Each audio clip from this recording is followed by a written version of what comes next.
നമസ്കാരം. മലയാളി വാർത്തയിലേക്ക് സ്വാഗതം. ഹമാസ് ബന്ദികളാക്കിയവരെ മോചിപ്പിക്കാൻ ഹമാസുമായി കരാറിലെത്തണമെന്നും ഉടൻ പാർലമെന്റ് തെരഞ്ഞെടുപ്പ് നടത്തണമെന്നും ആവശ്യപ്പെട്ട് ഇസ്രയേലിൽ കൂറ്റൻ പ്രകടനങ്ങൾ. തെല്ലവീവിലും അൽ-ഖുദ്സയിലുമാണ് ആയിരങ്ങൾ സർക്കാരിനെതിരെ തെരുവിലിറങ്ങിയത്.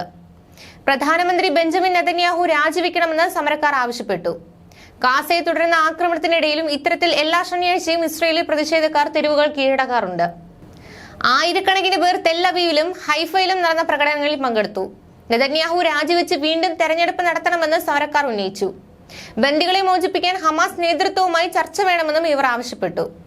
ഏകദേശം 3000 പേരാണ് ഹൈഫയിലെ ഹൈറൈവ് തെരുവിൽ പ്രകടനം നടത്തിയത്. ഉടൻ തെരഞ്ഞെടുപ്പ് വേണമെന്നെഴുതിയ ബാനറുകളും ഏന്തിയാണ് സമരക്കാർ മാർച്ച് നടത്തിയത്. ബന്ദികളുടെ ബന്ധുക്കളും സുഹൃത്തുക്കളും അയലോൺ റോഡ് ഉപരോധിക്കുകയും തീയിടുകയും ചെയ്തു. പലയിടത്തും പോലീസുമായി ഏറ്റുമുട്ടലുണ്ടായി. പ്രസിഡന്റിന്റെ വസതിക്ക് പുറത്ത് പ്രതിഷേധക്കാരുടെ പ്രസംഗങ്ങളോടെയായിരുന്നു പ്രകടനം ആരംഭിച്ചത്. തുടർന്ന് പാരീസ് സ്ക്വയറിലെത്തി. ബന്ദികളുടെ കുടുംബാംഗങ്ങൾ പ്രധാനമന്ത്രി ബെഞ്ചമിൻ നെതന്യാഹുവിന്റെ ഔദ്യോഗിക വസതിക്ക് പുറത്തും പ്രതിഷേധിച്ചു. ബന്ദിമോചന ചർച്ചകൾ അവഗണിക്കുന്ന നെതന്യാഹുവിന്റെ നടപടിയെ സമരക്കാർ എതിർത്തു. ചർച്ചകൾ നടക്കുന്ന കൈറയിലേക്ക് ഇസ്രയേലി പ്രതിനിധിയെ അയക്കേണ്ടതില്ലെന്ന തീരുമാനം പ്രതിഷേധത്തിന് കാരണമായി. സമരക്കാർ ഞങ്ങളോട് സംസാരിക്കുന്നു, അവർ ഞങ്ങളെ കണ്ടുമുട്ടുന്നു, ഞങ്ങൾ അവരുടെ പ്രഥമ പരിഗണനയാണെന്ന് അവർ വാഗ്ദാനം ചെയ്യുന്നു. അതിനാൽ ഞാൻ ചോദിക്കുന്നു, ബന്ദികൾ എവിടെയാണ്? എന്തുകൊണ്ടാണ് അവർ ഇപ്പോൾ ഞങ്ങളുടെ കൂടെ ഇല്ലാത്തത്? ബന്ദിയാക്കപ്പെട്ടവരുടെയും കാണാതായ കുടുംബങ്ങളുടെയും കൂട്ടായ്മയിലെ അംഗം ടോം ബൽക്കയി ചോദിക്കുന്നു.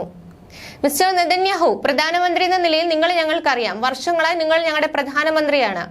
നിങ്ങൾ എന്തെങ്കിലും ആവശ്യമുള്ളപ്പോൾ അത് എങ്ങനെ യാഥാർത്ഥ്യമാക്കണമെന്ന് നിങ്ങൾക്കറിയാം. എന്നാൽ ഇപ്പോൾ നിങ്ങൾ എവിടെയാണ്? ടോം ബർക്കായി ആവർത്തിച്ചു. ഒരു പ്രതിനിധിയെ കൈറയിലേക്ക് അയക്കാതിരിക്കാൻ പ്രധാനമന്ത്രിക്കും യുദ്ധമന്ത്രിക്കും എന്ത് അവകാശമുണ്ട്? ബന്ദികളാക്കിയ 134 പേര് പ്രധാനമന്ത്രിയുടെ മകനോ മുതിർന്ന മന്ത്രിയുടെ മകളോ ഇല്ല എന്നതാണ് പ്രശ്നം. ഇസ്രായേൽ ജനത മാത്രമാണ് ബന്ദികളായിരിക്കുന്നത്. ഹമാസ് ബന്ദിയാക്കിയ സൈനികൻ ഇറ്റായി ചെന്നിന്റെ പിതാവ് റൂബി ചെൻ പറഞ്ഞു. ബന്ദികളെ മോചിപ്പിക്കാൻ നെതന്യാഹുവിന്റെ ഭരണകൂടത്തിന്മേൽ സമ്മർദ്ദം വർദ്ധിക്കുകയാണ്. പ്രത്യേകിച്ചും ഗാസയിൽ ഇസ്രായേൽ വ്യോമാക്രമണത്തിൽ പല ബന്ദികളും കൊല്ലപ്പെട്ടതിന്റെ പശ്ചാത്തലത്തിൽ ഗാസയിലെ തങ്ങളുടെ ബന്ധുക്കൾക്ക് എന്ത് സംഭവിക്കുമെന്നും ഹമാസുമായുള്ള ചർച്ചകളുടെ ഭാവിയെക്കുറിച്ചും അറിയാൻ വെള്ളിയാഴ്ച നെതന്യാഹുമായുള്ള യുദ്ധ ക്യാബിനറ്റുമായും അടിയന്തര ചർച്ച കുടുംബങ്ങൾ ആവശ്യപ്പെട്ടിരുന്നു. എന്നാൽ ഇതെല്ലാം അവഗണിക്കുകയാണ് സർക്കാർ. സമ്പൂർണ്ണ വിജയമാണ് തങ്ങളുടെ ലക്ഷ്യമെന്നാണ് നെതന്യാഹു പറയുന്നത്. ഹമാസിനെ സൈനികമായി പരാജയപ്പെടുത്താതെ ഇത് നേടാനാവില്ലെന്നും അദ്ദേഹം പറയുന്നുണ്ട്.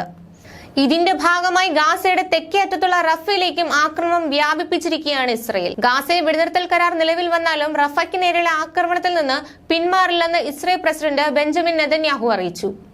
വടക്കൻ ഗാസയിൽ സഹായം ലഭ്യമാക്കിയില്ലെങ്കിൽ ചർച്ചകളിൽ നിന്ന് പിന്മാറുമെന്ന് ഹമാസ് നിലപാടെടുത്തു.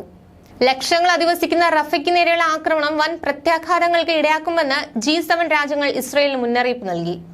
വിയോജിപ്പുകളെ തുടർന്ന് ചർച്ചകൾക്ക് തിരിച്ചടിയേറ്റെങ്കിലും വെടിനിർത്തൽ ഉടൻ യാഥാർത്ഥ്യമാകുമെന്നാണ് ഖത്തർ അറിയിക്കുന്നത്. അതിനുവേണ്ടി എല്ലാ നീക്കങ്ങളും ഊർജിതമായി തുടരുകയാണെന്നും ഖത്തർ പ്രധാനമന്ത്രിയും വിദേശകാര്യ മന്ത്രിയുമായ ഷെയ്ഖ് മുഹമ്മദ് ബിൻ അബ്ദുൾ റഹ്മാൻ അൽ ഥാനി പറഞ്ഞു. ന്യൂസ് ഡെസ്ക് മലയാളി വാർത്ത.